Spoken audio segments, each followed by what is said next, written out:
High friends good morning and welcome back to my channel. सकाल सकाल बेलाय आज के भात निये हाजिर हो गेছি। মানে সকাল সমস্ত বাসি কাজ এবং স্নান পুজো কমপ্লিট করেই ভাত বসিয়ে দিয়েছিলাম, মানে রান্না করতে চলে গেছিলাম। মানে আমার হাজবেন্ডের জ্বর হয়েছে, তো সেই জন্য ভোর ভোর আর এই সকাল সকালে কাজে যায়নি, বলেছে 10টা সাড়ে 10টার মধ্যে বেরিয়ে যাবে। তো সেই জন্যই আর কি আমি রান্নাটাও কমপ্লিট করে ফেললাম। এই তো দেখো 10টা বাজে, আমার 10টা বাজেনি এখনও। তো যাই হোক 10টা 15-র মধ্যে বেরিয়ে যাবে। আর এদিকে চলো তোমাদেরকে দেখাই, আমার পুজোটাও কমপ্লিট হয়ে গেছে। মানে আজকে ভোর ভোর উঠে সব কিছু আগে ভাগে করে নিয়েছি। আর মাছ দিয়ে গেছে সকাল সকাল বেলাতেই, আজকে মাছ দিয়ে গেছে 7টা 15-তে মাছ দিয়ে গেছে। তো সেই জন্য রান্না কমপ্লিট করেছি। এই তো আমার হাজব্যান্ড খেয়ে বেরিয়ে যাচ্ছে আর কি। হাই ফ্রেন্ডস, তো এই তো আমার বর বেরিয়ে যাচ্ছে, এখন একদম 10টা বাজে। 10টার মধ্যে সব কিছু কমপ্লিট করে আমার বর বেরিয়ে যাচ্ছে। প্রতিদিন তো 7টা 10 7টার সময় বেরিয়ে যায়, তো আজকে একটু দেরি হচ্ছে। আজকে শরীর ভালো না, তো সেই জন্য বুঝতাম শরীর ভালো।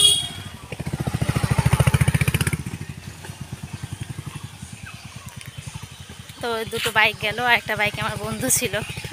তো চলো, বর চলে গেল, এখন আমিও চলে যাই।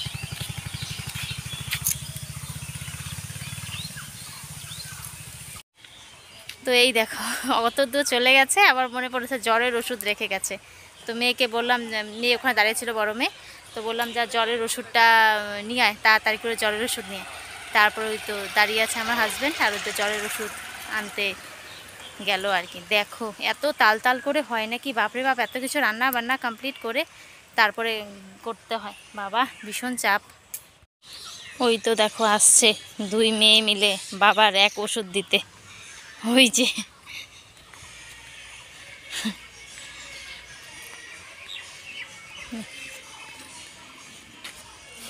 দিয়ে এসে এই যে জ্বরের ওষুধ। তুমি দিবে? যাও তাহলে যাও। ও উপর থেকে দেখছিল বাবাকে। মেয়েরা যে বাবাকে সব থেকে বেশি ভালোবাসে সেটা এখন বুঝতে পারছি। মানে এই দেখো আমার ছোট মেয়েটা সেই দূরে দাঁড়িয়েছিল, বাবাকে পাপ্পি না দেওয়া পর্যন্ত মানে ওর মনে হয় ভালো লাগছিল না। আমার কোলে আয়, তুই অনেক গুড বয়, আয় তুই আমার কোলে বসার যোগ্যতা রাখিস। আয় বল কানাই স্পেলিং বল। কানার বানান কর, আয় চুপ কর, কানার বানান কর। আমার বিয়ের আগেও মাঝে মাঝে আমি এই বাচ্চা কাচ্চা নিয়ে হুড়ুস্থুলি করে থাকতাম। মানে আমার পাড়ায় যত বাচ্চা আছে তাদের সঙ্গে বেশিক্ষণ সময় আমি কাটাতাম, ভালো লাগতো। আর এখন বিয়ে হয়েছে, তো ওই স্বভাবটা আর কি এখনও যায়নি। মাঝে মাঝে বাচ্চাদের সঙ্গে কিছুক্ষণের সময় আড্ডা আমি দিয়ে ফেলি, কিভাবে আমার অজান্তে এইসব হয়ে যায়। তো এদের সঙ্গে সময় কাটাচ্ছি, বেশ কিন্তু ভালো লাগে আমার ওদের সঙ্গে সময় কাটাতে। হাই বন্ধুরা, গুড আফটারনুন। আমার হাজব্যান্ড তো চলে গেল, তখন তোমরা দেখতেই পেলে। তারপরে বাড়িতে এসে মেয়েদেরকে খেতে দিলাম, মেয়েদেরকে খেতে দিয়ে হাত মুখ ধুয়ে বসিয়ে দিয়েছিলাম। তারপরে এই যে সব কিছু, এই যে ঠাকুরের যে পুজো করেছি সব ধুয়ে পরিষ্কার করে উপর করে রাখলাম। আর আজকে তো বুধবার আছে, তো আজকে ভাবছি ঝুল সব পরিষ্কার করবো। আর এসে আরেকটা কাজ করেছি, রান্নাঘরটা পরিষ্কার করে নিয়েছি। আর ওই তো ছোটো মেয়ে খেলাধুলা করছে, ছোটো মেয়ে খেলাধুলা করছে এখন, কিন্তু তাও অনেকটা কাজ করে তারপরে তোমাদের সামনে আসলাম। ঘর দর অনেকটা, আর একজনের অসুখ কমেছে, আরেকজনের অসুখ হয়ে গেছে। মানে আমার ঘরে হয়তো রোগ এত ভালোবাসে, রোগ ছাড়তেই চায় না। তো এই তো বড় মেয়ের আবার শরীর মানে কেমন করছে, এই দেখো ঘুমিয়ে পড়ছে। যে মেয়ে আমার ঘুমাতে চায় না, ওকে জোর করে আমি ঘুম পাড়াতে পারি না, ও একা একাই ঘুমিয়ে গেছে। এই যে দেখো ঘুমিয়ে গেছে। আর ছোটো মেয়ে একা একা খেলছে, আমি কাজ করব। আর এই যে ঝুল ছাড়ানো মেশিন নিয়ে চলে এসেছি, এটাতে একটু বাইরে ঝুল ছাড়ালাম। আর এখন এটা দিয়ে একটু ঘর, আজকে বুধবার, ঘর ঝুল ছাড়াবো, ঘর দোর পরিষ্কার করে তারপরে আসবো। অনেকগুলো কাজ করে আসলাম, ভাবছি একবারে কাজ করে একবারে ফ্রেশ হয়ে উঠবো। মানে সকাল থেকে হুড়স্থুলি করে কাজ করেছি, এখন একবারে কাজ করব। তো চলো কী কী রান্না করেছি সেটাও আগে একটু দেখাই, চলো। আর আমার সকালে কিন্তু খাওয়া হলো, সকালে খেয়ে তারপরেই আমি আবার ভিডিও স্টার্ট করে দিলাম আর কি। এই তো ভেন্ডি ভাজা, এটা দিয়ে আমার মেয়েরা আর ডাল দিয়ে দুই কন্যা ভাত খেলো। এই তো ডাল দিয়ে, কালকের কিছু কিছু জিনিস রয়ে গেছে, আর ভাতটা এখানে রেখে আমি হাঁড়ি ধুয়ে দিলাম আর কি। আর এখানে এই যে বাটা মাছের সর্ষে বাটা করেছি, বাটা মাছ দিয়ে সর্ষে। বাটা মাছ এসেছিলো বাড়িতে, জবে থেকে আমার হাজব্যান্ডের ডিউটিটা এরকম হয়ে গেছে, সেদিন থেকে এক মাছ বিক্রি করে দাদাভাই, ওনাকে বলে দিয়েছি যে আমাকে একদিন পর পর মাছ দিয়ে যাবে। তো সেই দাদাভাই একদিন পর পরই আমাকে এসে মাছ দিয়ে যায়। ওনার দোকানে যে মাছ থাকে 3-4 রকমের মাছ থাকে, আমি পছন্দ করে সেই মাছই নিই। আর উনি বেশিরভাগ বাটা মাছ আনে, তো বাটা মাছ আনে, শিং মাছ আনে, বৈরালি মাছ আনে। আর শিং মাছ আর বৈরালি মাছ আমার চলে না, তো শিং মাছ আর বৈরালি মাছ আমি একদম পছন্দ করি না।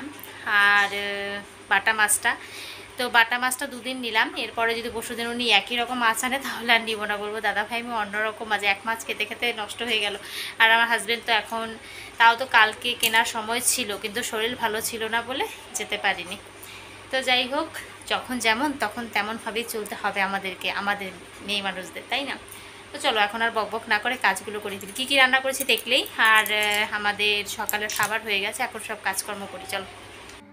3-4 দিন থেকে আমার ট্রাইপডটার মাথা ভেঙে গেছে, তো সেটা আমি কীভাবে ঠিক করব আমি বুঝতেই পারছি না। তো কোনোভাবেই জোড়া লাগে না। তো আমার হাজব্যান্ডকে বলেছি আমার ট্রাইপডটা ঠিক করে দিবে, তো বলেছে ঠিক আছে, যাওয়ার আগে আঠা লাগিয়ে ঠিক করে দিব। তো কিভাবে চলে গেল আমার আর মনেও নেই। তো এখন তো আমি ব্লগ বানাবো, তো ট্রাইপড ছাড়া আমি কিভাবে ব্লগ বানাবো, তো সেটাই আর কি চেষ্টা করছি, জোড়া তালি দিয়ে কোনোভাবে হয় নাকি দেখি। দেখো বন্ধুরা কি অবস্থা হয়ে গেছে, জোড়া তালি দিয়ে আমার ট্রাইপড ব্যবহার করতে হচ্ছে, মানে কপালে মনে হয় দুর্দশা লেগে গেছে আমার, এরকম অবস্থা। তো এই তো দেখো বন্ধুরা, এটাকে আমি জোড়া তালি দিলাম আর কি। এটা এসে আমার হাজব্যান্ড আঠা দিয়ে লাগিয়ে দিবে, তাহলে টনটনা হয়ে যাবে। এটা মানে যে আঠাটা আছে না, এই আঠাটা খুলে গেছে, কিছুই না হামুরি, আঠাটা খুলে গেছে। তো আমি এখন আঠাও আনতে যাব না, আর আমি আঠাও লাগাবো না, তো আমি এটা জোড়া তালি দিয়ে রাখলাম। তো চলো কাজগুলো শুরু করে দিই। বড় মেয়েটার হঠাৎ করে শরীর ভালো না বলতে এদিকে তাকিয়ে দেখি ও ঘুমিয়ে গেছে। তো এত দুরন্ত বাচ্চা হঠাৎ করে যদি শরীর খারাপ হয় তাহলে কিন্তু খুবই খারাপ লাগে। একদিকে খারাপ লাগছে ঠিকই যে বাচ্চাটার শরীর খারাপ হয়ে গেছে হঠাৎ করে, আবার ভাবছি থাক শুয়ে থাকলে যদি একটু ঠিক হয়। আর আমার হাজব্যান্ডকে যে ফোন করে বলবো, আবার অনেকটা দূরে ওনার ডিউটি, তো সেই জন্যই আবার ওখান থেকেও চিন্তা করবে, সেই জন্য একা সব কিছু সামলাচ্ছি। আর মানে চিন্তা করছি দেখি কি হয়, তাহলে তো আমার আবার ডক্টরের কাছে দৌড়াতে হবে। তো আবার চিন্তা করছি এদিকে রেস্ট, কিন্তু এই টাইমে আমি রেস্ট নিই একটু, 1 ঘন্টা হলেও রেস্ট নিই। তো ভাবছি আমি রেস্ট নিব কি, আগে ওকে দেখে রাখতে হবে, তো ওকেও দেখছি আর এদিকে কাজও করছি। আর এই তো এইদিকে তো আমার কটকটি শোনা আছে, কটকটি আমার সাথে সারাদিন কটকট করতেই থাকবে, মানে আমি যাই কিছু করি না কেন ও আমার সাথে থাকবে। তো সেই জন্য বড় মেয়েকে দেখে রাখার জন্য ভাবছি বসে থাকবো কি, তাহলে কাজগুলো করে ফেলি। আর আজকে বুধবার আমি ঘর দৌড় একটু পরিষ্কার করি, আর আমার ঘরগুলোতে ভীষণ ঝুল পড়ে, তো সেই জন্যই আর কি পরিষ্কার করতে হয়। আর আমি বুধবার করে একটা সময় রাখি যে আমি ঘর দৌড় পরিষ্কার করব। তো ইদানিং প্রত্যেক বুধবারে হয় না, কারণ আমি ভোর উঠি, আমি দুপুরবেলা যদি একটু রেস্ট না নিই তাহলে আমি বিকেল থেকে আবার কাজ করতে পারি না, ভীষণ শরীরটা খারাপ লাগে, সেই জন্য আমি দুপুরে একটু রেস্ট নিই। এখন আমি রেস্ট নিতেই যাচ্ছিলাম, তো হঠাৎ করে মেয়ের শরীর খারাপ বলে পাহারা দিতে হবে বলে, তো সেই জন্য আমি কাজ করছি, ওকেও কাজও করছি, এদিকে আবার ওকেও দেখে রাখছি যে বেশি যদি শরীরটা খারাপ হয়ে যায় তাহলে ডক্টরের কাছে নিয়ে যেতে হবে। তো চলো ঘর দৌড় মুছে নিই। তো এখন তোমাদেরকে একটা কথা বলবো, যারা আর কি হাউস ওয়াইফ আছো তাদের জন্য, যারা মোটা হয়ে যাচ্ছ, জিমে যাচ্ছ, এটা করছো ওটা করছো, খাওয়া দাওয়া বন্ধ করে দিচ্ছ, তবুও মানে শরীর কমছে না, পেট কমছে না, এই ধরনের চিন্তা ভাবনা করছো, তারা না আমার মতো করে ঘর মুছবে, প্রত্যেক দিন সারাদিনে 3-4 বার করে ঘর মুছবে। এই ঘরটাই তোমরা দেখছো সারাদিনে আমি 2-3 বার মুছে থাকি, মানে আমার ঘর আর বাথরুমের দরজা একসাথে, তো বারবার পায়ের ছাপ পড়ে যায়, বারবার মুছে নিই আমি। তো সেই জন্যই কিন্তু আমি এত রোগা পাতলা বন্ধুরা। তো আমি জানি না কী কারণে আমি এত রোগা পাতলা, হয়তো এত কাজের প্রেশারে আমি রোগা পাতলা। তো আমার কিন্তু ভীষণ ভালো লাগে আমার এই স্লিম ফিগারটা, কিন্তু আমার ভীষণ ভালো লাগে, কিন্তু লোকের সঙ্গে যখনই দেখা হয় তখনই যখন সবাই বলে না যে তুই কিন্তু ভীষণ রোগা পাতলা, তুমি কিন্তু ভীষণ রোগা পাতলা, তখন একটু খুব খারাপ লাগে। কিন্তু আমি কিন্তু বেশ ভালোই আছি, রোগা পাতলা, তাতে কি আছে। তো এইভাবে ঘর মুছলে আর এইভাবে খাটুনি করলে সারাদিন ফিগারটা কিন্তু স্লিম থাকবে। আর তোমরা সারাদিন ঘরে বসে থাকবে, সারাদিন একটাও কাজ করবে না, তাহলে তো তোমাদের শরীর দিন দিন ফুলে হাতি হয়ে যাবে। তাহলে ওটা নিয়ে চিন্তা করে লাভ নেই। সারাদিন দেখোই তো আমি সারাদিন সংসারের পরিশ্রম করে থাকি সারাদিন, তো সেই জন্য আমার জিমে যাওয়ারও কোনো দরকার পড়ে না, খাওয়া দাওয়ার বন্ধ রাখার কোনো দরকার পড়ে না। আমি কিন্তু সব রকম খাবারটা খেয়ে নিই, আমার কোনো প্রবলেম নেই। দেখতেই পাচ্ছ আমার ফিগার, আমি যা পরি তাই আবার শরীরে ঢলঢল করে। তো একটা ব্লাউজ পরেও শান্তি নেই, একটা কুর্তি টপ যাই বলো কোনো কিছু পরে শান্তি নেই, সব ঢলঢল করতে থাকে। হাই ফ্রেন্ডস, শুভ সন্ধ্যা। আবার চলে আসলাম সন্ধ্যায়, মানে সমস্ত কাজ করে ভাত খেয়ে একটু রেস্ট করছিলাম। রেস্ট করেই এই তো দুধ নিয়ে চলে এলাম। তো অনেক দূর হেঁটে যেতে হয়, যে বাড়ি থেকে আমি দুধ আনি সেই বাড়ি থেকে আবার হেঁটে আসতে হয়, অনেকটা সময় লাগে।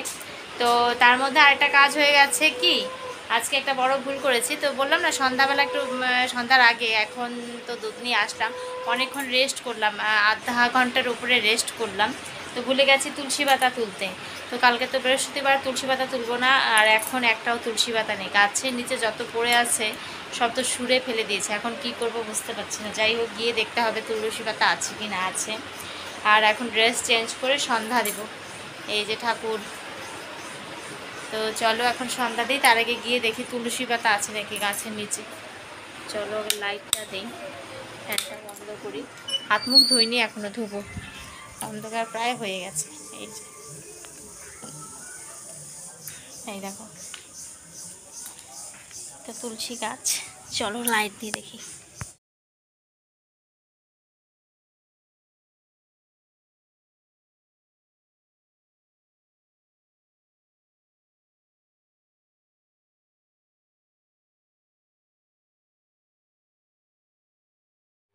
তো চলো বন্ধুরা, আমার সন্ধ্যা দেওয়া কমপ্লিট হয়ে গেছে, ঠাকুরদের সেবা দেওয়া হয়ে গেছে। আর এখন আমি গীতা পাঠ করে ঠাকুর ঘর বন্ধ করে রাখবো, মানে ঠাকুর যে পর্দা ফেলে রাখে সেমন করে পর্দা দিয়ে রাখবো আর কি। তো চলো আবার পরে দেখা হচ্ছে। হাই ফ্রেন্ডস, শুভ সন্ধ্যা। আবার চলে আসলাম তোমাদের সামনে সন্ধ্যা দিয়ে। সন্ধ্যার টিফিন করে নিয়েছি। আর আজকে ছোটো ম্যাম আসবে না, আর বড় মেয়ে, সেই জন্য ওকে একটু পড়াচ্ছে। আমি বলছি যে আজকে আর বোনকে আমি নিয়ে বসতে পারবো না, তো ও বলছে মা আজকে আমার শরীর ভালো লাগছে। তখন তো দেখলে যে ও শুয়েছিল, তো সেই জন্য দুই বোন মিলে পড়াশোনা করছে।